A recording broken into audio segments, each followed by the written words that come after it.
I'm Jonathan Keaton, and right beside me is Michael Wood, and welcome to 1497 Podcast. And we've got you covered with news from the entertainment world, intriguing interviews, everything to do with sports, and of course, we're going to make you laugh along the way. And I want my damn respect too. Okay, and then USC. USC's been up and down for the past couple years. So what are you expecting going into the season with USC and the Pac-12 as a conference? I'm expecting big things from Keaton Slovis, King Keaton, best quarterback in this year's draft. Ooh. And I'm thinking USC comes out and wins the Natty. Oh, okay. USC win the Natty. Thank you, boy. Yo, welcome back to 1497 Podcast, baby. I'm your host, Jonathan Keaton. Right beside me is the greatest co-host the world could ever ask for, Mr. Michael Wood. And we got a special guest here today. And the first time that we're doing this on 1497 Podcast, where who we interview is staying with us for the whole show, Chris Kolk. How you doing Thank you guys today? for having me. I'm awesome. Thank you guys for having me on. Glory to God for it. Mike? All right. Yeah, I was just going to get right into it, but I'm doing good. You know, had our first day back in the ROTC world, so that wasn't too fun, but, you know, did my thing. All right. So anyway, let's get right into it. So Chris, anyone doesn't know, Chris walked on at USC. John and Chris were talking before I hopped in, and it's one of the best college football programs of all time. So Chris, walk us through that experience of walking on to a team like that. And if you had any doubts at any time where you were like, maybe I won't make it, what was your thought process during that? You know, it's a crazy thing to say, but as big of a dream and as large of a goal that playing at SC was, I really never doubted myself. And that's something that seems wild to think, but once you get clear that anything in this world is possible, it changes your thinking to think like, holy cow, I actually can go change the world or go do all these big goals. But it was a long journey to get me to SC for sure. Like, I went to 3 junior colleges over the course of 2 years. I had my ACL surgery my senior year of high school, having lived with both my mom and my dad during those times. And it was a journey from where I needed to be at point A. And there was a big, big, big dissonance to where I needed to be for point B, and point B being ready to walk on at USC. So a lot of work needed to go into it, a lot of preparation, needed to focus my complete and 100% effort to getting there. And I'll tell you what, it was a true testament to God's glory. And I'm so blessed to have played at USC, and the experience was second to none. I absolutely loved it. Yeah, so really what it sounds like is, you mentioned a point A and a point B. What it kind of sounds like is you had a point A, you had a B, C, D, and you had to go from A to Z. You had so many different steps in that journey to even end up there. And that's a huge accomplishment to say you were able to do that. Yeah, you're absolutely right. I say point A to point B for sake of simplicity, but it really was point A to Z. Like, after surgery, my first time, I knew I had so much ground to make up. And I've been thinking about this a lot recently. Like, I don't doubt, my family was there the whole time. Like, my brother, my mom, and my dad too. But my brother's a sports, he's an athlete. He's going to go play in the MLB. He's going to Driveline in 5 months or 2 months, and then going to be hopefully signed after pro day. But he knows sports. He knew where I was. He saw the level of receivers that were at USC and playing at USC. For instance, Michael Pittman, he plays for the Colts now. Tyler Vaughn's was there. Who else was there? Amon-Ra ended up going there. All these kids who had been really, really quick receivers at USC. He saw where I was, and I just wasn't at that point yet. So I had a lot of ground to make up and caught a lot of doubt for that, but not from my family, but from the people who I was going to school with at the time, blah, blah, blah. But that's just kind of comes with the territory of wanting to do big time stuff. But that being said, yeah, it was a really, really awesome experience. Yeah. And with the experience too, especially like we were talking about before, walking on to any D1 school is hard enough, but walking on to a powerhouse of a college football team as in USC was absolute, had to be an absolute mission for you. So I watched one of your videos on Instagram from another interview that you did, and you were talking about like the emotions that you were going through when you got the message. And I wanted to ask, like, the day that everything fell into place and when you got that message that you made the team, what were your emotions to all the people that doubted you up to that point? That's a really awesome question, because, you know, if I'm going to be completely 100 about it, whether it be foolish or not, I expected some of those kids to be like, hey, fall in their story, be like, hey, Chris, I was wrong, congratulations. But I'll tell you what, when I made the team, like I posted something like I posted like a screenshot of like I listen to music on Spotify, so it's like I posted a screenshot of New Level by A$AP Ferg, and I circled New Level and then threw 2 fight on emojis behind it. But my brother posted one of me catching a pass one hand. He goes, "You're on a whole new level, big bro. Congrats, blah, blah, blah." And I only got like 2 or 3 people reaching out to me from like high school. No, seriously, like, it was only 2 or 3 people. So it's like, it kind of goes with that saying, like, I don't want to say like at the top it's lonely, but when you accomplish something, don't expect a whole lot of people, especially the ones who doubted you, to reach out and congratulate you. Granted, there's like levels of when people like find a lot of levels of like financial success.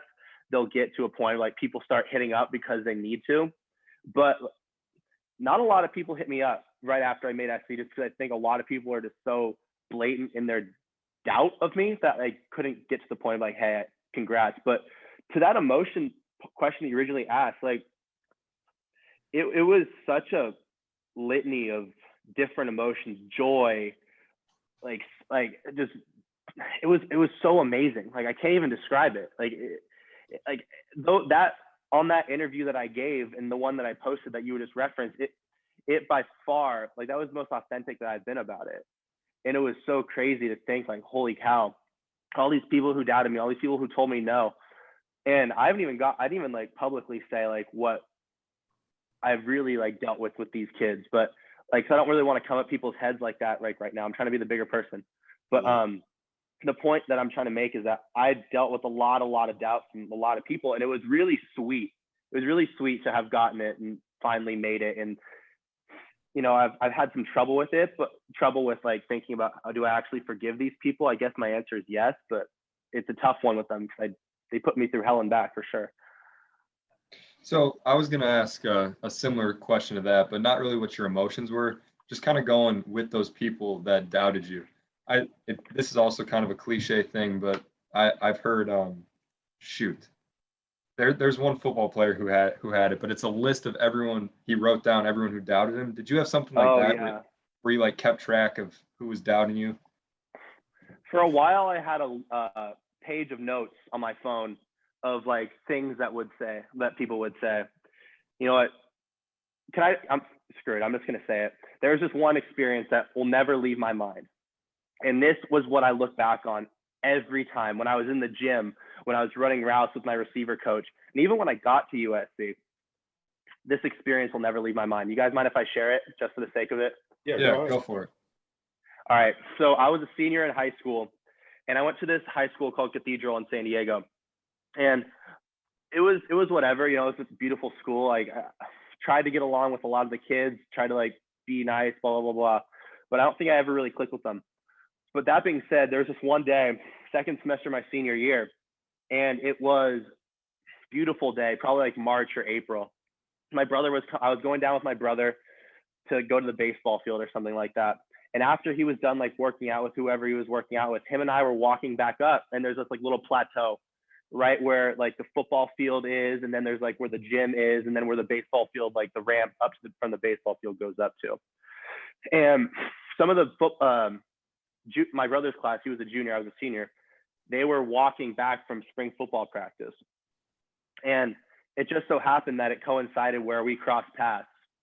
And my brother and I were just walking, and this one kid had a ball, he just chucked it. And I go across my body and I snag it with one hand. And like, oh, Caulk's got hands, blah, blah, blah, blah. But whatever. So we go back into the locker room. And I'm actually glad I'm bringing this up now because I've been thinking about it a lot recently. But we go back into the locker room, and one of these kids just goes, just because he thought it was cool and wanted to make himself sound cool or whatever, Caulk, are you really going to walk on at USC? And like in the most pejorative kind of sanctimonious like tonality that you could actually ever say. And then everybody in that locker room, there were every class, almost every sport, and he only did it because everybody was in there and trying to make fun of me. And at that point, I wasn't completely set on it yet. I wasn't like full board towards playing at USC. I was like, yeah, maybe. And then everyone in that locker room kind of like flipped on me like in 2 seconds. And I'll never forget, there's this one kid and he was like in the far left corner and he goes, Chris, you're never going to fucking walk on at USC. They invite people to walk on, dude. You've got no fucking shot. You've got no fucking shot. And I'll never forget it. Like my face got so red, my neck got all like, ugh. It was one of those most anxious, terrible feelings I'd had. And once that kid started kind of going more blatant about it, everybody else joined in because, you know, it's kind of group dynamics of when one person gets after one kid, everyone else thinks it's cool too. Just like if someone were to be on the ground, you kick them and everyone else starts kicking them. That's how I felt. And I was so embarrassed at that point because although they weren't wrong, where I wasn't going to be enough. Where they doubted me is what I was going to do to bridge that gap, like I had mentioned. And I'll never forget that day. And every time I would go to the gym, every time I would go and work out with my receiver coach or run routes, or even when I go out to practice at SC, I was well past these kids. I would think about it. I was like, damn. I would think back on that day, like, they invite people to walk on, Chris. You've got no shot. I think back on that and I'm like, damn, holy cow. That day changed me forever, whether I like it or not. But yeah, I'm going to see, I'm going to see if I can find that note thing. Because I looked at it the other day. All right. Well, while you're trying to find that, I just want to kind of say my thoughts about that. It's kind of being a walk-on, especially in your situation. You even mentioned it at the time when you still weren't set on it, but you knew, you were like, I'm not good enough where I am right now. So then you have to make a decision whether you do it or whether you don't. And if you're going to do it, yeah, absolutely, you have to give 110%. And it's more a testament to your character and your will than it really is to how skilled you are and like naturally gifted. So you didn't just prove people wrong. You kind of proved yourself wrong in that moment, just slightly, even though you probably might not have had doubts. That's still crazy that you can look back on that moment and like you said, whether you like it or not, that moment changed you. And the way looking at you now, I think it changed you for the better. No, I appreciate that. And that's kind of like the method that I'm trying to impart on people too. You know, like if someone asked me, for instance, some kid reached out to me the other day and he asked me like what I need to do. And I told him like, look, I'll tell you my story and then see what you can get from that. And I appreciate the aspect of like the intangibles of like motivation and willpower, because I found the thing, and one of the aspects of the doubts people told me was that, Chris, you're not 6'5" and don't run a 4.3. So it's like, yeah, I did have great hands, that my route running was good, but I wasn't like the typical receiver. But you know, I was always obviously big, and when I got to SC, like I fit in just fine. You know, I'm 6'3", I was like 210 when I got to SC. So it was like there was ground to bridge for sure. And the thing that you got to think about too is like being delusional about where you are versus where you need to be is one of the major issues why a lot of people probably don't accomplish their goals. Because if they think they're, for instance, let's just say somebody wanted to be like a famous whatever baseball player. If I'm like delusional about the fact that I think that I'm already at that place, if I think I'm already there, then all the work that I need to go in there just completely gets just thrown away and omitted. Because if I'm real with myself, like, hey, I'm not where I need to be, but you know what? I'm going to get better today than I was yesterday. I'm going to keep getting better every day. And then just continually stacks up. But to that point, like you just gotta keep going after it. Like you just got to keep going, be relentless about it each and every day. And it sounds so cliche. It really does sound cliche, but it is really, really difficult to beat somebody who just doesn't give up. It really is difficult to do that. I completely agree with that. And then I want to touch on my thoughts before I go in with my next question. It was like, how's it going? And then where you're at now. And then especially like with kids in the locker room, especially in the high school setting, when they see someone put someone else down, then they all jump in. It's like a domino effect. Once one domino falls, everyone falls in line with that. And then like when you said like the kid from like the far left, or not the far left, like in the far corner, I thought you were going Yeah. to say like he was going to be that one person, be like, Chris, you can do it. You can do this. Don't listen to them. But he tagged on with it. So it's like that's fueling you up to Oh, do yeah. what you want to do in life. And a lot of people don't really grasp that idea because once they start getting made fun of about the idea of what they want to do and their dreams, they think of it as a joke. They're like, well, I don't know if I can do this anymore. Like, man, if they don't think I can do it, then I obviously can't do it. Yeah. Don't see it in my eyes. But you're like, man, excuse my French, but you're like, man, fuck these haters. I'm doing what I need to do, and I'm going to be a walk-on at USC. And that's Straight up. absolutely phenomenal. Like, it's absolutely phenomenal. So Yo, that's the thing. Yeah. going off No, of keep that, going. what is the Chris Kolk story? I asked this to everyone, and I know your story might even bring some tears to my eyes. I'm not even BSing. So I want to hear that. Shit. Y'all don't mind if I take a little bit of time telling this, right?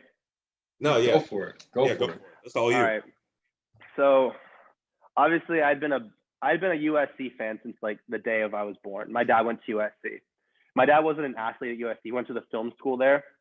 But as soon as I was like 2-3 years old, I was a USC fanatic, you know, watching the games, going like I didn't go to many games, but wearing the Reggie Bush and Matt Leinart jerseys. I was dressing up for them as like when I was like 11 or 10 and all those ages. I was like dressing up for them for Halloween, and like you had like little eye black and stuff like that.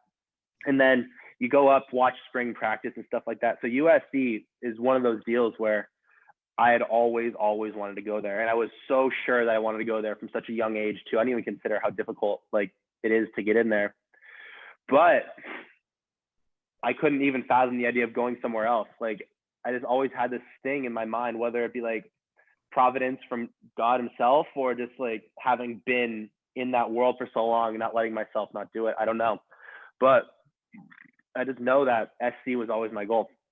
So throughout high school, you know, I did okay. I was like good in high school. I was mostly like a nerd for the first 3 years of high school. And then like really in academics, like I played baseball, but I really didn't put a whole lot of work into baseball. Like whatever I did was kind of based off of talent. And obviously came back to bite me in the ass in a little bit when I tried out for my junior year. And after that, I got cut. And I've told this on another podcast too, but I think I should have definitely made that team. But regardless, doesn't matter. What needed to happen. But I remember being so devastated at that point and thinking to myself, like, holy shit, I might be done with organized sports if I don't make the team next year. And so what I did is I got into this position where I started working out like crazy. I was in the gym at Cathedral every day. I would go there. I started drinking muscle milks, like all that kind of stuff, you know? So I got really into fitness. And then one day, it was like mid-March or April, my junior year, I remember seeing like all these football kids walk in from spring ball. And I was like, I could do that. Well, I always loved catching passes. Like my hands were always really good. I played outfield when I did play baseball. Like I always tracked fly balls very well. Like, you know what, why not just give this a shot? And I actually found the screenshots of the original email I sent to the football coach yesterday. I was looking through my camera roll and I found those. But so anyways, I emailed like the football coach and I tell him, hey, I'm this height, this weight. I can play receiver, can play like safety if you need me to. Like I'm obviously green, but I'd love to do it. And they tell me, they come meet with me.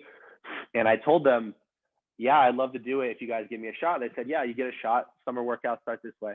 And then at this time, and then I started getting into summer workouts and realized I actually really loved this shit. So I was like, began to compete. And then as summer workouts and fall camp closed at the end of the year, I get in my first scrimmage and I tear my ACL, my meniscus in that first game. So when that happened, my season was obviously kind of shot, but I didn't know at that point what an ACL or meniscus really were. all I know is that the day after I tore my ACL, Jordy Nelson tore his ACL. I'm like, oh shit, I could maybe have done that. I didn't know. But anyway, so I try and come back for senior night. I suit up and I get in, but then I end up tearing my meniscus in its entirety. So I wanted to see how that would play out. So I didn't get surgery again. After I got surgery, I didn't get surgery until a year after I tore it, actually. But I tried to play baseball, didn't work out. But anyways, at that point, I thought I was really like screwed. Like I thought I was really done with organized sports. I remember crying in my car, like, am I done with athletics? Like, this is terrible. Then anyway, so as I keep going down that road, after I graduate from high school, I obviously had gotten denied by USC the first time because unless you have like a 5.0 and like a 36 on the ACT, you're not going to get in. I don't even know what the ACT ranking score goes up to these days, but the point is, like, it's a very difficult school to get into, but they offer me this thing called Trojan transfer, which means like you go to JUCO for a year or 2 years. And then once you get above a certain GPA, you get in. But after that, so I went to JUCO up here my first year. I thought I did everything right, but my counselor had told me, and like, this is my fault at the same time. Like, I'm extreme ownership, the same kind of deal. Like Jocko Willink is like, you don't blame anybody else. Like, it's your responsibility at the end of the day to handle it. I had gotten some bum advice, but I should have been more adamant about the advice itself from the counselor whom I was speaking with at USC. But so anyways, I don't get accepted after my first year at junior college. And then I went to 2 more junior colleges after that. And I've been kind of like purposely quiet about all the shit that I've seen or dealt with over those course of those 2 years, whether it be like family stuff, emotional stuff, like financial stuff, like psychological stuff. And I've kind of been quiet just because I don't know if I'm at that point where I like want to fully divulge all the stuff that I saw yet. But like, there were points where I'm like, oh my gosh, I feel like I'm living in hell right now. And it was really bad. It was really, really rough. And those times were actually, I found my faith. And we'll talk about faith later, like you said, but that was where I really found my faith. And just knowing that I'm on a path and I'm walking by faith and not by sight, like, it actually really helped me get through there. And those difficult times, man, I'll tell you what, like, they really, really, really shaped me into who I am today. And I'm so, so, so happy that I had those, because prior to that shit, like, other than being cut from the baseball team at Cathedral, like, my life was like very much like this, like very much on autopilot. You go to school, you go home, you do your homework, you do it the next day. And that's fine, but for some people, but like, for me, it was just inevitably, there needed to be a shakeup. And that shakeup came in the form of all this adversity. And I'll tell you what, like, the idea that you change through your times is by far one of the most tried and true axioms I've ever heard. Because if you don't change when shit happens to you, like, I'm not saying like full like 180 and like psychologically, but like, when you go through some stuff, you better learn from those freaking experiences, because if you don't, then you wasted the whole test. If you don't, then it's just a complete waste of time. And to that point, like, I just remember like being in such a difficult, dark space and just catching flash from everywhere and just thinking to myself, like, damn, when is this going to end? Like, when is it going to go through? Like, when is it going to happen?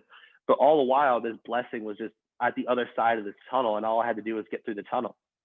So continue down for the Chris Kolk story. What I'll keep doing is, after my last semester of junior college, I got accepted to USC finally. And not too long after, well, obviously, like, I'd been looking for a contact at USC, but throughout that whole time, I'd been working out at the gym every day, just trying to get as strong and as fast as I could, working on my game with my receiver coach as like much as I could too. And I just remember just being like, holy shit, all I need is a try. All I need is a shot. Just give me a shot, and I promise that you will not, like, it will not be taken lightly, and it will not be missed. So as that keep going, I finally get in with this one guy who my dad was friends with, who is a big guy from Orange County. And big shout out to Steve. I owe him so much. I'm sure he'll be listening to this too. Shout out Steve. Yeah. He knew this head coach of this one big program in Orange County. And he said to Steve, like, I can get him a number for like a player personnel guy, But other than that, that's about it. Like, there's no call or anything that I could make. Like, and I said, dude, Steve, if you can get me that, that'll be more than enough. So he gets me the phone number for one of the guys who I met right after my orientation at USC. I went up there and met with him. And he said, Chris, your story, like, you've got, like, you can start this thing in spring, but fall is completely off the table. Like, we're about to start a season here. Like, you're not going to get brought on. So I was like, you know what? I don't care. Whatever. Put me in spring. What do I care? So what happened was, about 2 weeks later, the guy's, like, constituent, like his partner, like, or his boss, I don't know what easy was comparatively, but he texted me and he goes, hey, Chris, you're still wanting to walk on, right? And I go, yeah, I'm still wanting to walk on. Like, I'm supposed to be in the spring. I talked to Alex about it, but what do you have in mind? And he hits me up and he goes, start getting this paperwork done. So the paperwork's like physical, health record, blah, blah, blah. So I have to jump through all these hoops to get it. And I was like, this is awesome. Then I finally see him. I'm like, yo, is this like for fall? He tells me, he looks me dead in the eyes. He goes, yeah, this is for fall. And this is like August at this point, and the season starts like in 3 weeks. So I hand him all this shit, and he tells me, don't leave the city. Meaning, like, I'm not supposed to leave anywhere. I'm not supposed to leave LA for the next like 4 hours or whatever. Then about an hour later, he texts me. He goes, Chris, we're ready to rock. You've got to try out say at 5. And I'm like, whoa. It basically happens so fast. Yeah. Exactly. Lickety split. And he hits me. He goes, I'm like, holy shit. Okay. Basically what he said is, all right, here's your shot. Prove you can hang. So what I did is I went out there, I tried out, ran my routes, did what I needed to do, was on pins and needles for 4 days while I waited for him to text me. And then when that happened, it's that video like Jonathan just mentioned. It was like, I was running up and down the drive-thru at this one random Mexican restaurant in Orange County when he texted me, and it was finally said, Chris, we want to bring you on. And it was one of the most high peak experiences I've ever had. It was such a beautiful, beautiful experience. And I just remember I got brought on pretty quickly after that. And my first day as a Trojan was so awesome. Like, beautiful day, running routes with these guys. I'm like, oh my gosh, I really made it. Like, I really made it. And it was so awesome. That's kind of how the Chris Kolk story kind of morphed into like my experience at USC. And I can talk more about my experience when I was there, but that's the story of how I got there. Yeah, and you talked about going through all those tough times. And I know LeBron James isn't a guy you think of when you think like inspirational quotes or whatnot, but I heard a quote from him one time and I just looked it up to make sure I got it right. I'm going to paraphrase though. But he said, losing a basketball game hurts, but if that's the worst thing that can happen to you, like seeing what you've been through, if losing a game is the worst thing that can happen to you, then you'll be okay. That's kind of what I look at with you. Like you went through all these tough times, like you said. You don't need to share because I know they can be tough. But it's like you saw all these tough things and you're like, you know what? If they tell me no here, that's not the worst thing that can happen. I'm going to come at it again. I've learned I'm going to come at it again. So unless John wants to go back to football, I'm really interested in you finding your faith and your journey through Christ. So you kind of said in those dark times is when you found God. Do you want to elaborate on that? Completely. No, I'm happy to talk about it. Happy to talk about it. Before Chris goes in, because I don't want any of this getting cut off because it's awesome. But Zoom, you know how we always have like that meeting trouble with Zoom, Mike? Yeah, I see. Yeah. It's at the top. Time popped up again. So we'll be right back after this short message. Chris got more stuff to say. We got more stuff to ask Chris. After that exhilarating commercial break, we are back, and Mike was about to ask a question to the wonderful guest of Chris Kolk. Yeah. All right, yeah. So I already did ask, but I'll just ask it again. So what was it like, or can you explain to us when you found your faith, how you found it, just the whole experience, finding God? Yeah, absolutely. So I mean, like a lot of people, like they're raised kind of Christian, like you're baptized or whatever, you know, but that's really kind of just, I feel like it's more for the parents at the younger ages.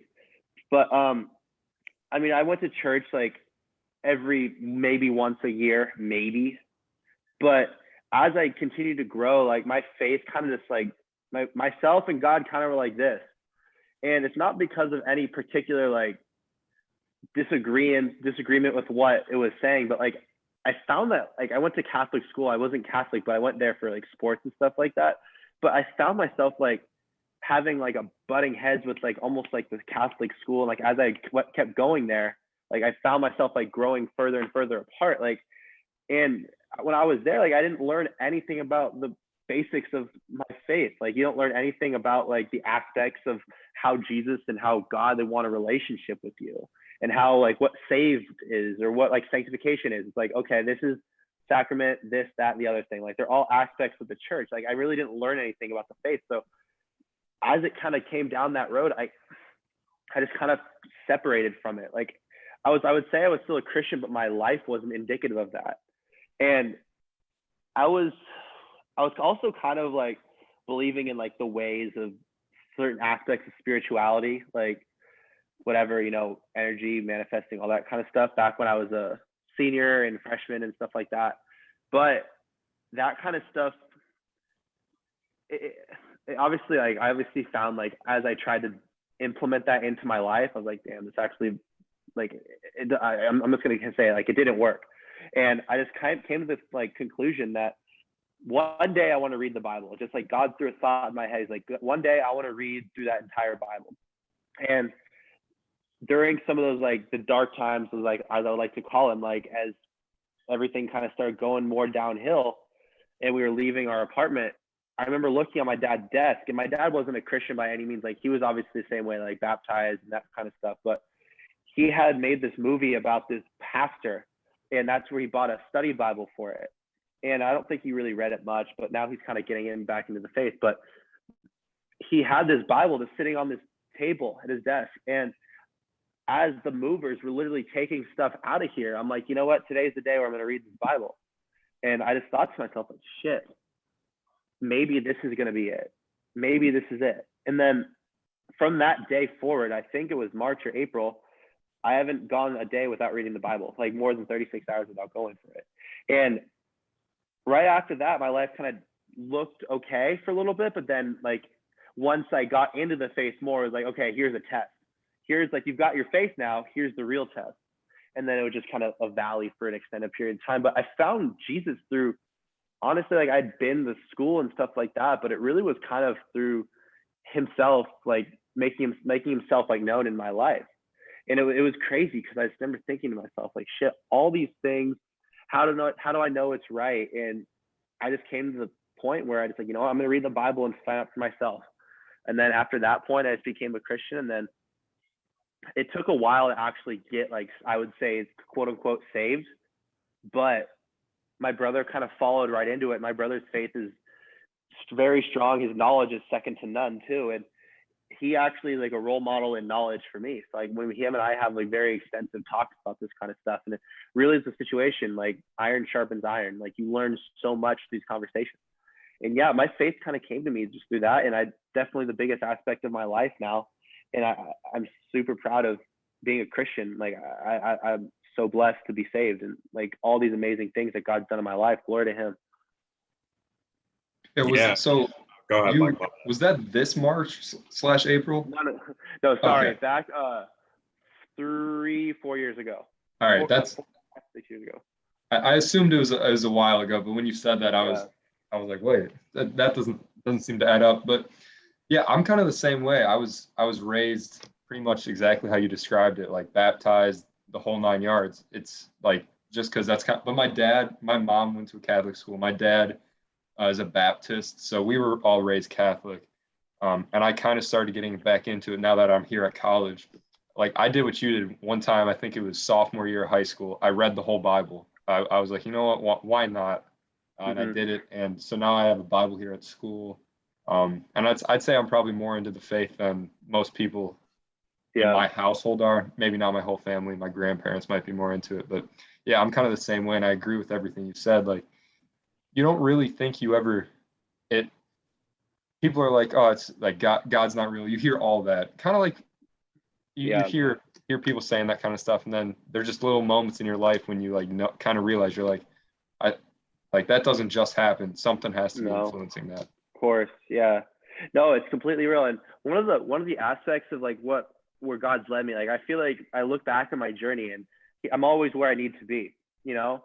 But outside of like anecdotal stuff, meaning like what I believe or like what I experienced, you experienced, and you guys experienced, like in your own faith, like there's got to be an objective kind of truth or objective morality and objective like proof for the existence of this God. And I at my most recent seasons, quote unquote, I know a lot of people in Christian Christianity use season, so I'm just using it as like that. But Yeah. anyway, this recent season I've been on part of my journey, it's kind of led me down the road of apologetics. And there's this one awesome YouTube channel called Cross Examined, and it kind of talks about all this stuff. A guy named Frank Turek has an awesome book called I Don't Have Enough Faith to Be an Atheist. And it kind of takes every claim that somebody could throw at you from a worldly, spiritual, whatever perspective, and takes it, answers it very adequately, and takes you through like all these objective proofs for Christianity.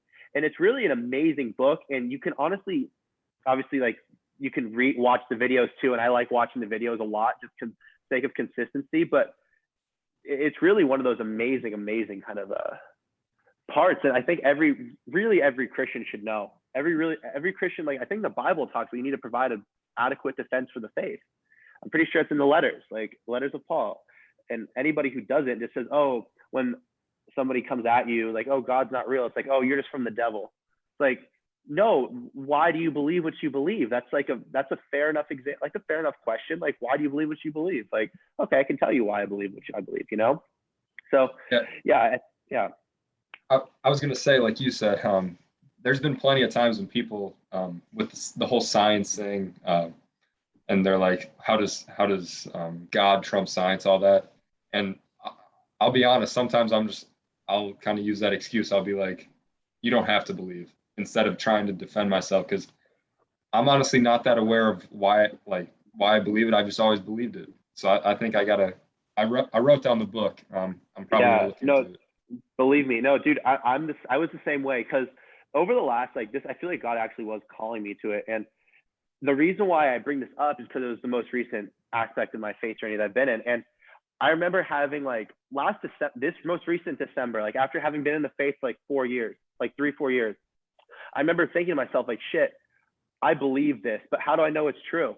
Like, how do I know that this Jesus character actually existed? How do I know he was the Son of God? And how do I know that all this stuff is the case? And then I thought to myself, like, holy cow, everything's so like ordered. Like there's a rose like grows naturally with the seed because it's pre-programmed to do that. But then I got to the point of like where that wasn't enough. So I'm thinking to myself, like, okay, somebody like a Darwinist or something like that, or an evolutionary biologist would think like, okay, that's just conditioning. But as you continually go down these roads of I don't want to say evolution, but like these aspects of like theories or certain scientific kind of things that are quote unquote high-minded, a lot of them tend to kind of, when you shine a little bit of light on them, they kind of tend to fall on themselves. Like, and at least what I thought is that in order for you to really like believe in this kind of thing, like it needs to be true. You know, like I sure like there's a like ethereal kind of like sentimental aspect of faith in the sense of like you wanting to know and like know something's greater out there greater than yourself, and like that kind of thing, like, oh, it's comforting. But if it's not true, then what the hell am I doing? You know? That's kind of like why we got into, my brother, including him, we both got into this kind of like aspect of the faith that a lot of people don't look at. And it is so important to do that. Like it is so important to do that. And I highly suggest it to anybody who is, I don't know, I mean, I'm not going to tell you like go and like reorder your journey that God's ordained for you. But what I'm saying is you should definitely look into it. Like it's something you definitely need to check out for sure. Yeah, I appreciate you telling me that. I'm going to look into it for sure.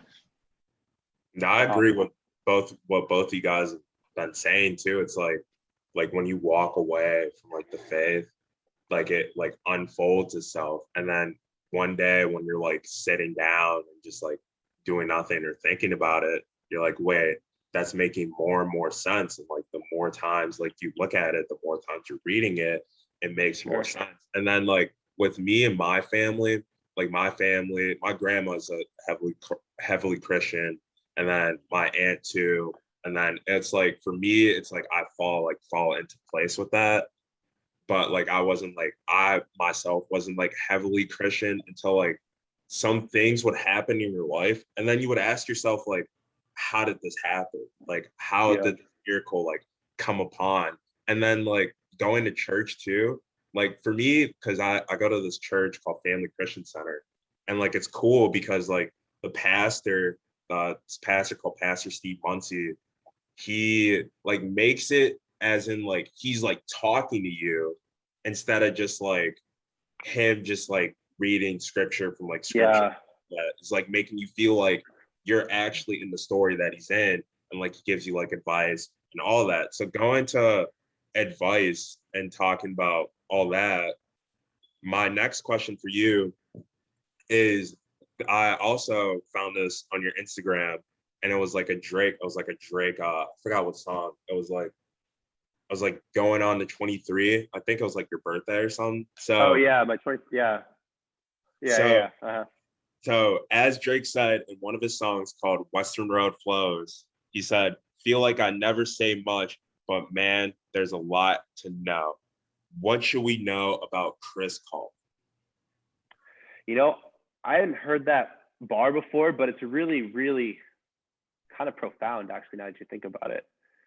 I tend to be I'm very introverted. I I'm not a very social individual. Like I've always kind of been that way, and I prefer it that way only because you can really, really, and I don't want to like throw out the playbook here, but people don't really know what you're thinking. Right. And I'm reading this book called The 48 Laws of Power, and one of the really amazing book actually, and I love it. And I haven't finished it, but it kind of shows these kind of little laws within interactions with people, and it shows like how you should do it. You don't have to listen to these laws like verbatim because you can disagree, and there are times where there like are reversals to certain laws. But when you're the one who's kind of observing everything, you get to make the choice as to how you respond to it. I could sit there and try and be like loudest person in the room. Everybody's got to know I'm there, but that's not me. What I do is I kind of sit, I watch and observe. And then once I make a decision on my head, then I figure out, okay, am I going to align with that? And I think that's true power. Like having observed everything, watched everything, then you make your decision. Other way, you're trying to make people like you, or you're trying to get people to do this. But when you can sit there objectively from a position of like, I'm okay with myself, I'm okay being alone, look at it, observe everything, and then think to yourself, okay, does this person, does this group, does this team, does this goal, do they align with what I want? And then when you can make a decision on that, then do it or don't. And then if you decide to do it with your complete, like everything in you, because everything of value in this world, no matter who you are or where you're from, what you do, in order for you to get somewhere, you need to have a work ethic that's better than anybody's. Like, and that's just the God's honest truth. And if you continually go down that path of just relentless work ethic, like I said earlier, it's really difficult to stop somebody who doesn't quit. And I'll tell you what, I have very lofty and aspirational goals for the future. I'm not going to just go and say that because not everyone needs to know that. But the point is, like, if you want to get somewhere, man, I'll tell you what, the only person stopping you is you. And that's what I'm trying to help out people with. Like, if someone asks me like, hey, Chris, I know you did this. And I've had people from my old life, like when I was a huge partier back before I was really saved, I was out clubs all the time, every weekend. And kids from that old life would hit me up now after having gone through, made USC, played for 2 years, and then on to this new aspect of my life. They hit me up, say, Chris, that was so inspirational, blah, blah, blah. How can I help? How can I do this? And I just tell them, but like I tell them, for instance, this one kid, I'm not going to mention a name, but he asked me what I need to do because he had a pretty big aspirational sports goal too. And this is the kid who I'd known from high school. And he goes, Chris, what do I need to do? I'm like, dog, you need to fucking stop partying and stop drinking. And let's suffice it to say, I haven't talked to him in the last 10 months. People don't want to hear honesty sometimes, but and the reason I'm not saying like, look, I've had family stuff in regards to like alcohol and stuff like that, but that's no cap. But the question that I'm not trying to just sit there and shit on the aspect of drinking itself, but like coming from someone who literally went straight edge, and then all my goals and all my aspirations like went hockey stick growth exponentially. That's just my experience. And like, that's the kind of thing where people like, oh yeah, you're so against certain things. It's like, no, we are products of our experiences and we are products of our environment.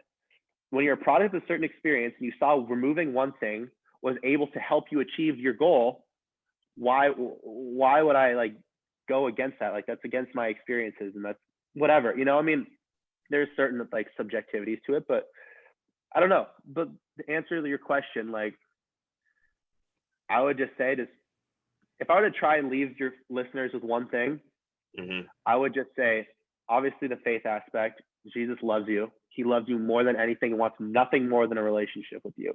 Number two, there is not a thing in this world, and I cannot emphasize this enough. There is not a goal that's too big. There is not a dream that's too large that you cannot accomplish when you have your mindset right. And what that looks like is a lot of hard work, a lot of focus, and you may or may not lose some friends. So what? But the point that I'm trying to make is that there isn't a thing or aspect or person in this world that can tell you no if you really, really want something.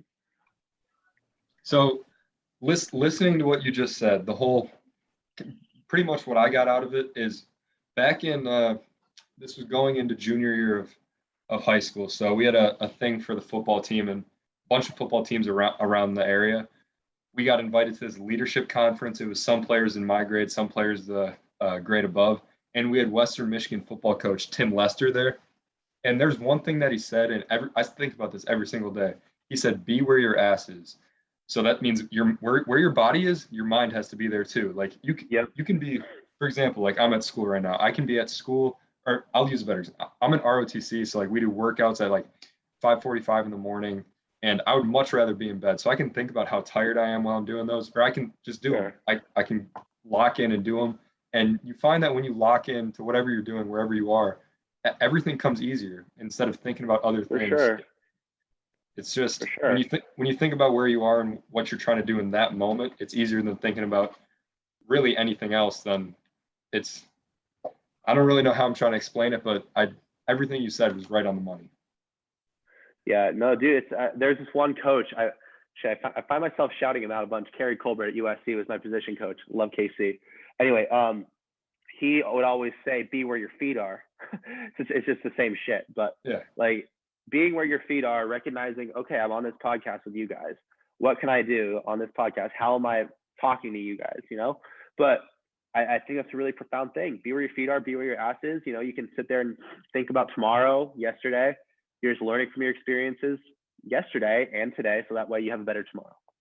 Yeah, I definitely agree again with both what you guys just said, and then like with everything that we talked about and that you unfolded is like, go after your dreams and go do your thing, because the only person that's stopping you is you. And since you're giving such good advice, I want to bring another Drake bar, and then this is my last question. Mike, if you have any other questions, feel free to ask. But as Drake said in another song called Western Road Flows, he says, "The only thing I did to end up here was put the work in, and I did it with a purpose." What advice do you have for athletes trying to walk on to the college sports teams? Also, what is the advice you would give to them if they feel like they can't do it anymore? It's so funny. This one kid actually sent me a DM yesterday about this. And there's I could go into like the logistical aspects of it, or I could keep it like more of like the goal aspirational. What I'll do is I'll try and touch on both. So for the logistical aspect, you really got to make sure you have your ducks in a row as far as who you're talking to at the school. Let's just use me for example. I knew my plan, for instance. I knew my goal was USC football, obviously. There were sections of that goal. I had to get into the school first before I walked onto the team, because it just wasn't going to happen. They weren't going to offer me a preferred walk-on after not playing JUCO, not playing really any high school, or anything like that. It needs to work in a sequence. You need to have a certain sequence. So I would just get all your ducks in a row about what your plan is, and then bounce your plan off some of the people who really believe in you.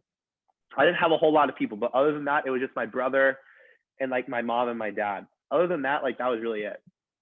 But bounce the plan off. You have like, if you have some people in your life whom you trust and who want the best for you, then bounce that off them, because they're going to give you good advice, at least as far as you know. And if you just completely disagree with it, all right, then figure it out down the road.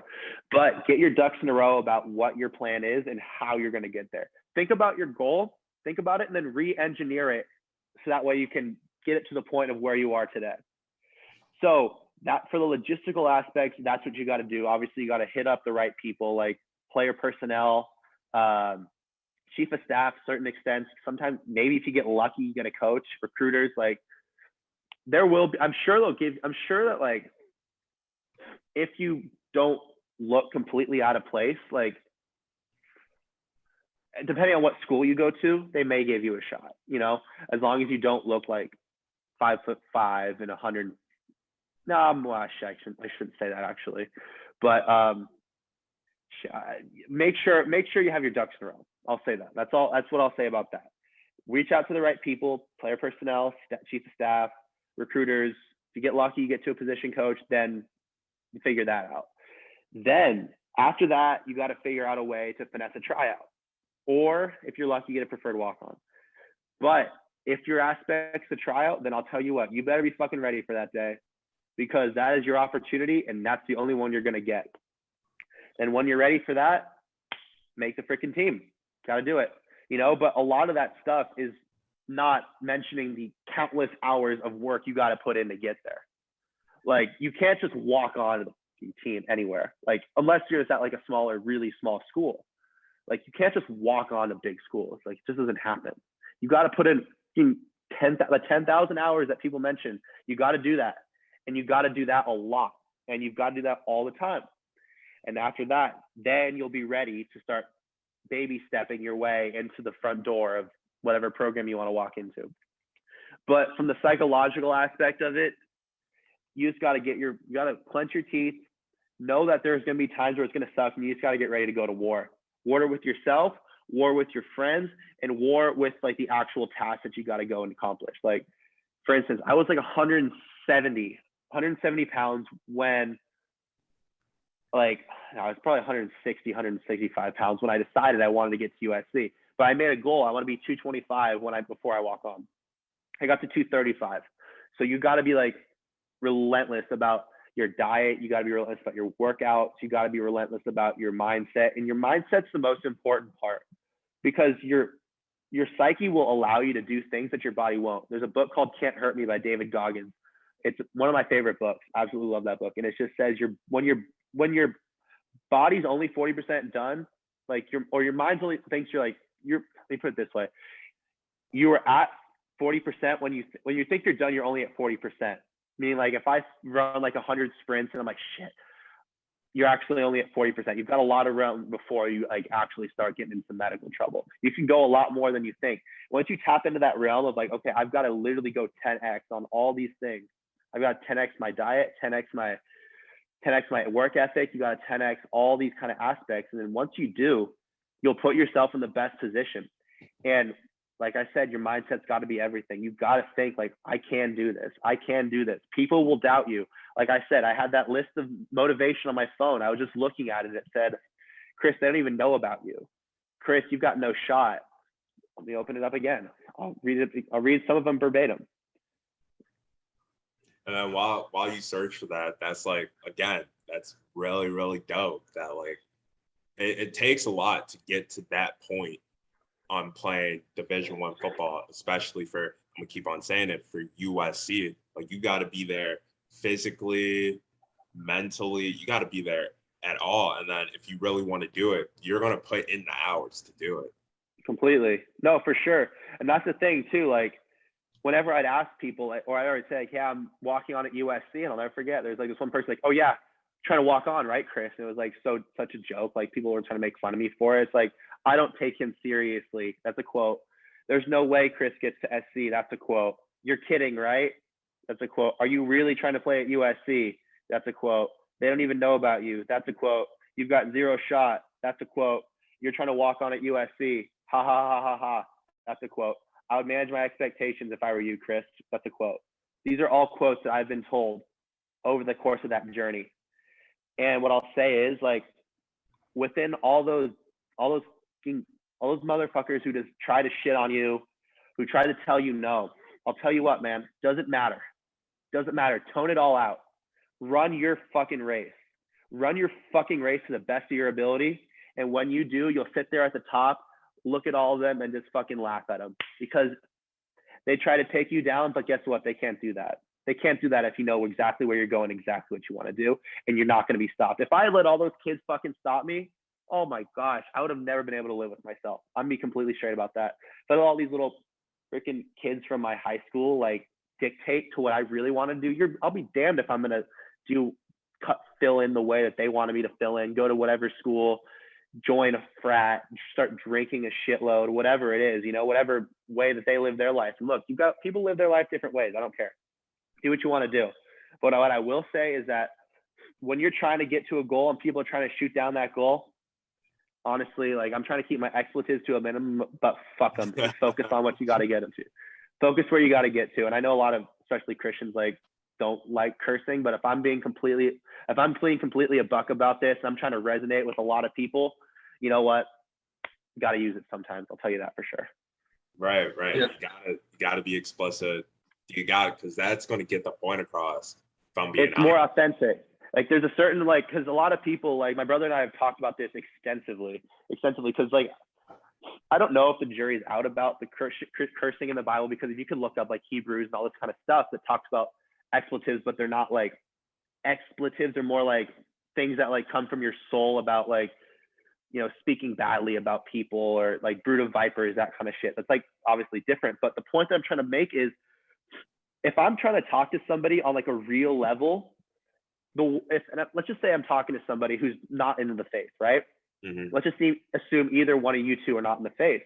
And I'm sitting there, like, very cookie cutter, very, like, nerfed. And it sounds like I'm trying to get at you, as opposed to, like, having a legit conversation with you.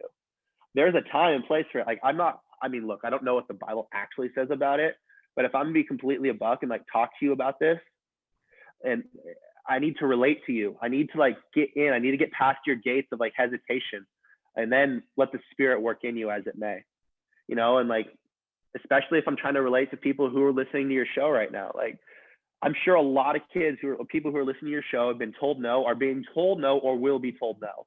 Mm-hmm. And I'm trying to make sure, like, no's don't mean anything if you're willing to put in the work to overtake them. That's all.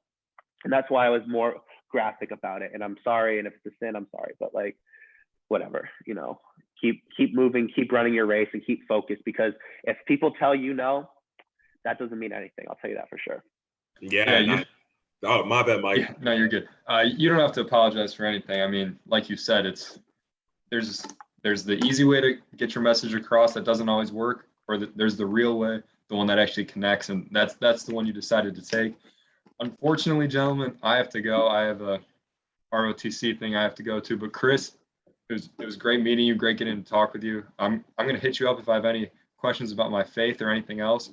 Absolutely. And yeah, thanks for joining us today, man. Awesome. Thank you guys for having me. Look forward to listening to it. All right. Thank you, man. Have a good one. See you guys.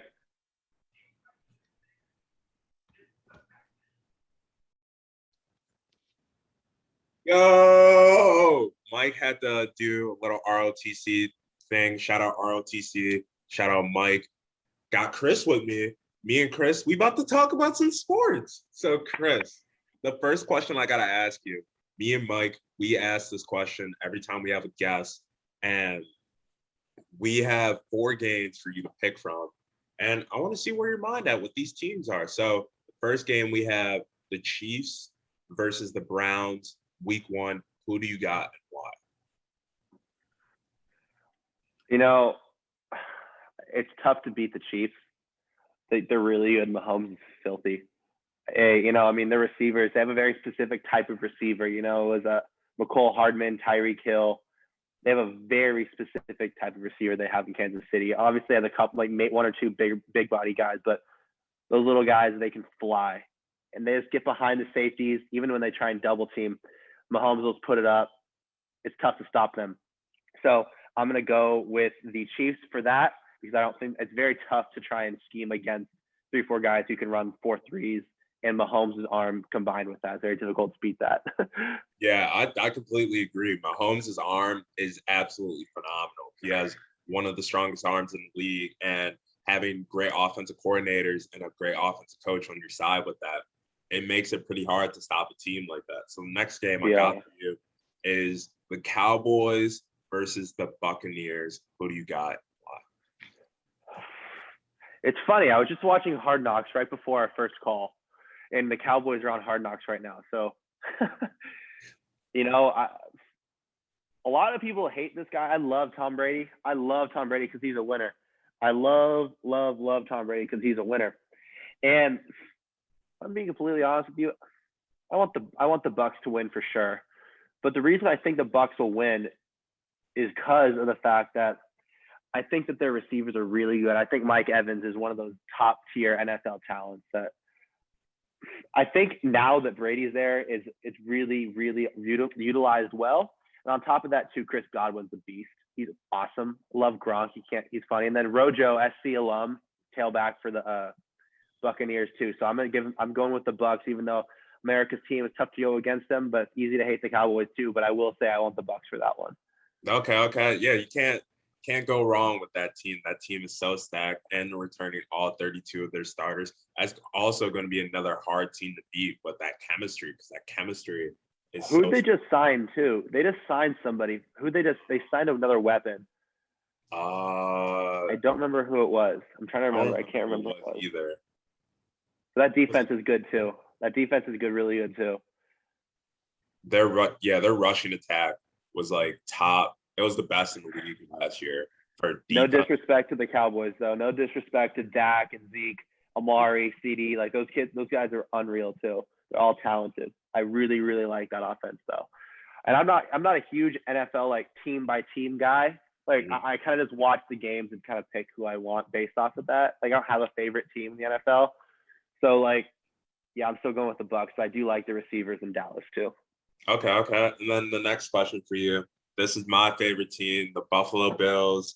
They play the Pittsburgh Steelers. Who do you got in that game and why? I think I lost. Yeah. Did you lose me? I just cut you. I just lost you for a sec. Let me close down a few like email shit right now. But okay. There you go. All right, we're set.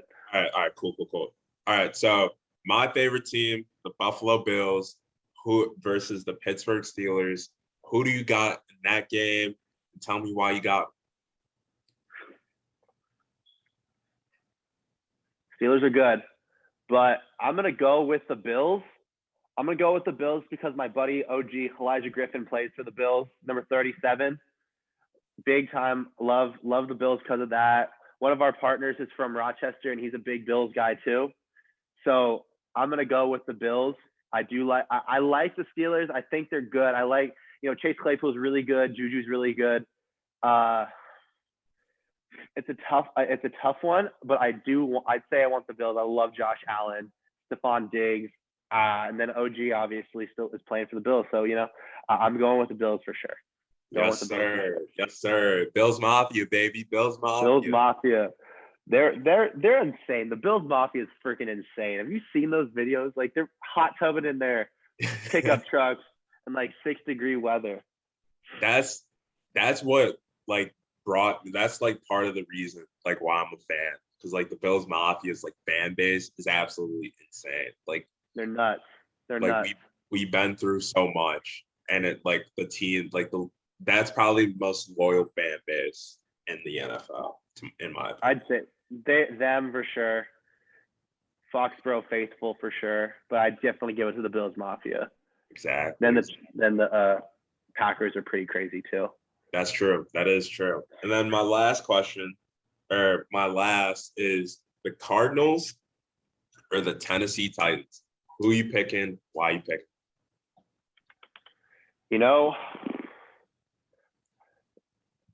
That's a good one because I want to say the Titans because I like the Titans as an organization. I love that Julio's there. I love AJ Brown. I love Tannehill. Nashville's an awesome city, and that's a very non-intellectual reason why to pick the Titans. But I think they've got some really awesome weapons that they can go deep with. I think Julio, even if he's a fraction of who he is, or who he was, will be somebody who will be a matchup nightmare, which will open up the run game for Derrick Henry for sure. And then you also have AJ Brown as another weapon on the other side. I think that they're a really, really good team, and this year they'll show that. I want to say I do like Hopkins and I do like Murray over at Arizona for sure too. And Cliff Kingsbury, I met Cliff. He was my offensive coordinator for like 2 weeks at USC. That's awesome. Do you remember that? He was awesome. I mean, it is what it is. He was there, took the job. He got offered the Cardinals head job, and then skedaddled. I don't blame him. I really don't blame him. Head coach in the NFL. I mean, that's your inevitable position anyways, but I don't blame him at all. But he's a really cool guy. I liked him. Came up and introduced himself to me back when we were in the locker room. He's like, "What's your name?" I'm like, "What's up, coach? I'm Chris." Like, "Coach, my name's Chris. My name's Coach Kingsbury." We had a little conversation. And really cool guy. But if I'm picking the Titans. I do like the Titans more. Okay. Nothing wrong about that. Nothing wrong about that. There's love all around. And That's I feel like you played baseball, so there's gotta show some love for Miguel Cabrera hitting his 500th career home run against. I think they're playing the Angels the other day when he hit it. Yeah. What are your opinions on Cabrera hitting his 500th? Miguel is always one of those guys who I grew up watching. I remember when I was like, I had to be like 5, 6, or 7 or 8, watching the home run derby at one of my neighbor's house when I was a kid. And it was at Pittsburgh. It was in Pittsburgh. It was at PNC Park. Just this guy was just hitting them out like all left and right. But Miguel's one of those guys who's just been a consistent hitter. Power, contact. I mean, he's been one of the best hitters in baseball for a very long time. I'd say consistently over the course of his career. And I think his swing's just gorgeous too. Had an amazing follow through. I'm sure he still has. I haven't really been watching a whole lot of baseball this year because the Dodgers are my team, but I haven't really been tracking as much as I usually should be. But Miguel Cabrera, absolute beast, always has been. Started his career down in Miami, I think. Shout out to Miami because I'm moving there in like 30 days. But Miami. Yeah, so it's gonna be cool. But Miguel Cabrera, he'll be a Hall of Famer for sure. I love Miguel Cabrera. I know I just mentioned it, but his swing's like perfect, and he always just takes poses right there. His fit follow through is just absolutely textbook. Yeah, I love Miguel for a hot minute. He's really good. Miguel Cabrera is I hate to admit it because he plays for the Tigers, and I'm a White Sox fan. I hate the Tigers, but I got to. Miguel Cabrera is such a great player, and he's been that slugger ever since he came into the major leagues. Like anytime he's out the bat, you always know he's at least going to get a single out of you unless you're a really good pitcher. So I'm happy that Miggy got his 500th career home run. That's awesome. Mm-hmm. Such an achievement. Sure. But what's not an achievement is the Baltimore Orioles going on a losing skid. They were on an 18-game losing streak. They won against the Angels yesterday. I know you don't watch baseball that much, but touch on Baltimore for me. Like when you watch Baltimore, what are your like feelings when you sit down and watch an Orioles game? This take might not be super informed, but just watching at a distance over the last 7 years or so, looking back to when I was like really into baseball, like my last year of playing, they've been a fucking dumpster fire. They've been a dumpster fire, man. I'll tell you that for sure. Like I remember Chris Davis was when he was super hot and then the guy couldn't buy a hit. Like, but the fact that you're 0 for 19, like you don't win 19 games in a row, dude. Like you're a professional club. Get it together. That's what I would have to say. Like, I understand their like implications. I don't even know what division they're in, even if it's a tougher division. But come on, I'm gonna be a little bit off the cuff right now. That's inexcusable. Like I don't care how bad your team thinks it is. You don't lose 19 games in a row. Give me a break. Yeah, I agree. I agree. But like, even though I'll cut them some slack because they're there, they're in the American, they're in the AL East.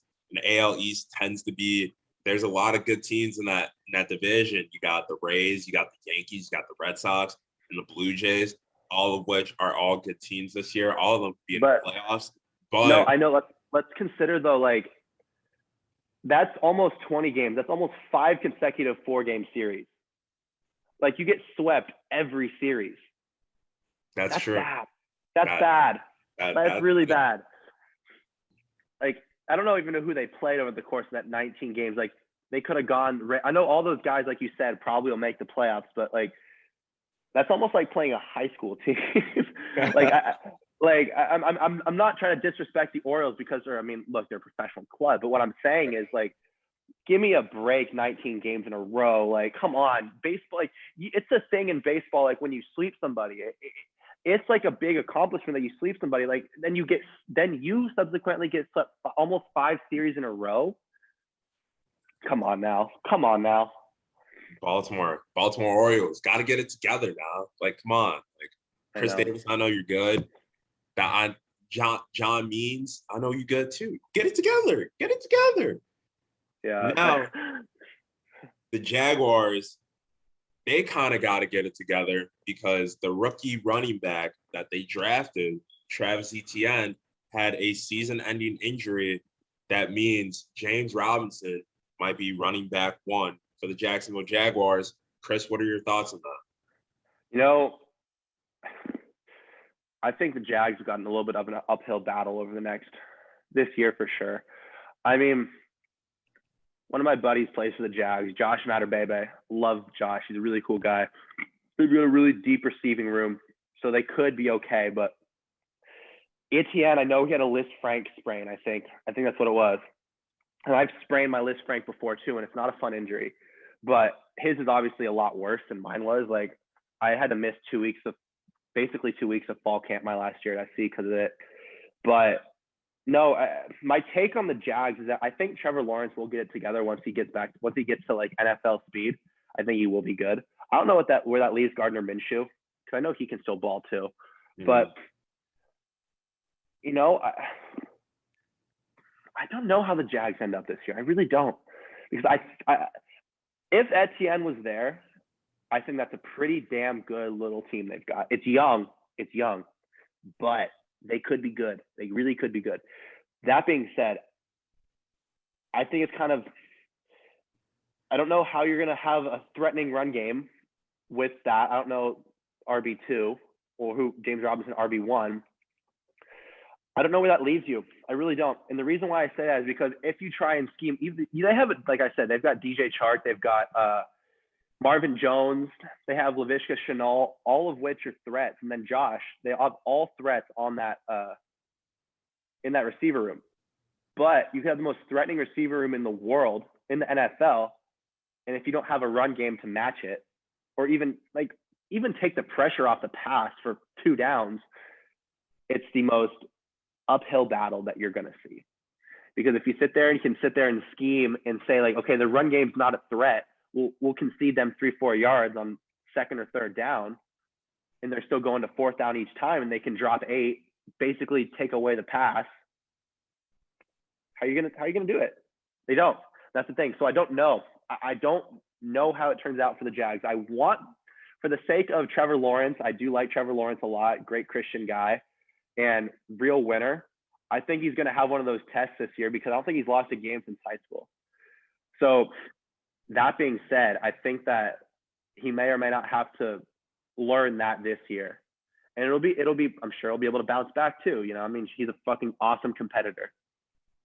So that being said, I think the jury may or may not still be out. It depends on how they're willing to work that run game in accordance with their past. That's my take on the Jags this year. Okay.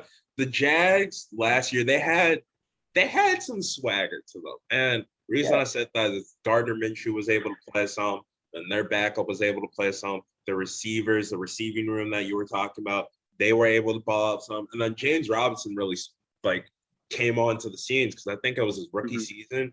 last year, and not a lot of people expected what James Robinson was going to do. Like they're kind of and like they're trying to get comfortable in their seats. It's like you like getting ready to watch a movie, but like you got to find like what's comfortable for you for that whole movie. That's what people were doing with James Robinson.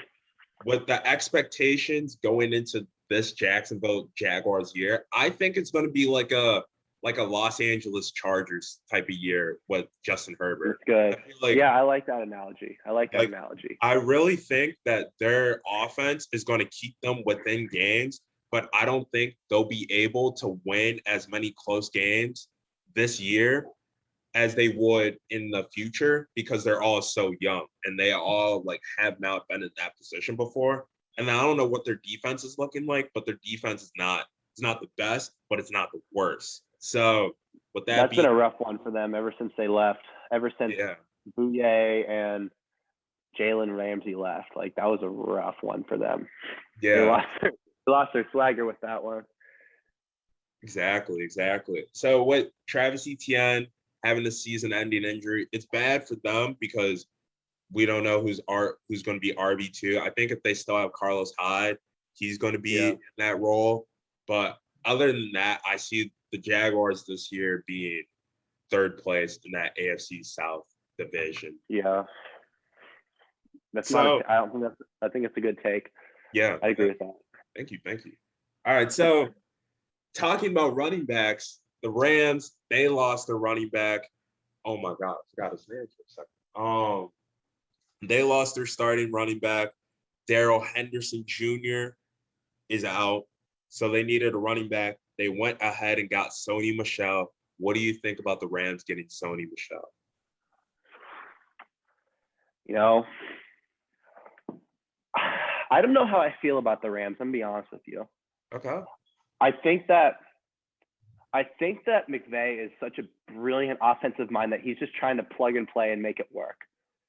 I think that he's almost 5 steps ahead. His memory is outstanding too.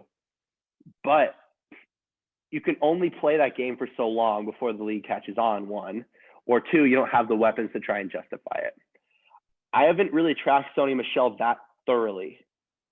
But I remember when it's back to that idea of having the run to justify the pass. I remember when the Rams were electric when my last year at SC, and that collie was packed with yellow and blue on the games we weren't playing. And I'll tell you what, when that team made it to the Super Bowl, it was, I think, Robert Woods, Todd Gurley, Jared Goff. That team was filthy because they would move guys around so well, and they had a good run pass like balance, and they kept people off balance because of that. So I really don't know. I think McVay definitely knows what he's doing. Super smart guy, but I don't know what the weapons, if they have the weapons to justify it. No, I don't know how Matt Stafford's going to end up either. It's a tough one. Matt Stafford. Oh, my bad. Go ahead. No, I was just going to say, it sounds like a punt, but I think the jury's still out with them. I think the jury's still out with the Rams. Okay.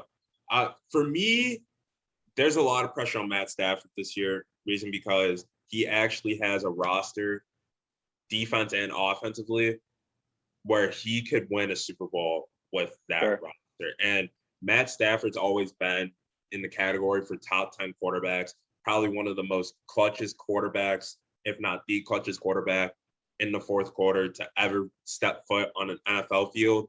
And what Sean McVay is a great offensive-minded coach, like you said. So it's going to be easy to plug in those gadget-like plays and work with that. And one thing that was really working for the Rams when they were really successful and they made it to the Super Bowl is incorporating the running back in their game because it kind of made their offense unpredictable. So him anchors going down really blows because with him and Darrell Henderson, I think it was the year before, they were doing fantastic. It was like a 1-2 punch in that system. Yeah. They're both gone, and it's just Sony Michel. I think the Rams are going to really incorporate Sony Michel into the pass and the run. So I'm excited to see that. I'm excited to see that too. Like, the thing is, I don't know about the reason why I don't know about Sony Michel is 'cause I haven't really watched him a whole lot. I think it's a question that I have, not because of like his merit, but it's 'cause I haven't watched him enough. But I think that, like you said, they've got such great offensive weapons. Those guys, they've got some really fast guys out on the outside, really fast. And I think that they could take the top off the defense and then just at the same time be able to kind of like throw an under and get a bunch of kind of punt spread kind of deal. So like you said, they do have a very talented roster. And I think their defense, I mean, they've got very, very good defensive backs too. Exactly. All around great team. We're both excited to see it. And it's a great time to be excited because college football is coming back Saturday. And on Saturday, college football is back. So what game are you really excited to see in this opening college football weekend? Who's playing this Saturday? I haven't checked. All I know is SC doesn't start for another week. I know Big Ten starts on Saturday. Mike is really excited about that, I think. His Nebraska versus Illinois, they play. I gotta check the schedule. I think one kid I played with at SC named Marquise Stepp, I think he transferred to Nebraska. I'm pretty sure he transferred to Nebraska. So that'd be a game I'll definitely watch. That'd be if we're talking that. But if I'm being completely straight, like I'll watch a lot of college football. I love college football. Don't get me wrong. I'm always gonna have my SC. You know, like that's the game I'm always gonna be most excited to watch. Because I mean, for obvious reasons, but bless you. No, bless you. But SC starts with San Jose State next week. Ooh. I'll obviously be tuning into that. Let's see if we can put up a 60 up there. We haven't done that. No, the thing is, dude, like the offensive coordinator at SC is named Graham Harrell. And before he got to SC, he was at North Texas. And obviously SC runs an air raid now, but the goal is like if it's running to like the way it can, you can put up like sickening amounts of points. You can just not and then the way if you have a mentality of like not pulling like the eject button either, you can put 50, 60 points on somebody. Like obviously this is a bold take, but like I don't think SC should have any issue with San Jose State. I think that's a given. But that's to answer your question. I know it's not the first slate of games, but it is the first week of games, so to speak. That'll be the first, obviously, for obvious reasons, it's the most exciting game that I'm excited to watch for. Okay. You're a USC alumni, so you gotta tune in to SC. Gotta tune in. That's like a ritual for you. Got to. I respect it. I respect it a lot. My game that I'm most excited for this weekend is Nebraska versus Illinois. Nebraska, they're coming off a rough season. Same with Illinois. Nebraska have their quarterback coming back, and he's healthier than ever. So that's going to be fun to watch, to see them play. Big Ten is being revamped. All these teams are trying to make a name for themselves besides like Michigan, of course. So I'm excited to see that. Other than that, Adrian Martinez. I think Adrian Martinez, the quarterback for Nebraska, is going to come back. And then Omar Manning, who's being looked at as this really great athlete at receiver. So it's going to be an exciting game to watch. That's the game that I'm most excited about. For sure. It makes sense. Exactly. Well, thank you, Chris Kolk, for coming on to the show. It was so fun having you on. It was so fun to listen to everything that you had to say. You got any final words, Chris? You know what? I really appreciate you guys having me on. God bless. Glory to God for everything in my life and everything that I'm doing. Truly, truly appreciate this opportunity. And down the road, if you guys want me to come back on, I'll gladly do that too. So awesome. You're more than welcome to come back on. Just let us know. Mike, hopefully ROTC, keep doing your good stuff at ROTC. Subscribe to 1497 Podcast on all podcasting platforms. Subscribe to us on YouTube. Like, comment, and subscribe. Like, comment our videos on YouTube. Follow us on Instagram, TikTok, and that little bird that's called Twitter. We'll be back next week. John, Mike, and Chris, we're all out. Have a great weekend. We'll catch you guys later. Thank you. Peace.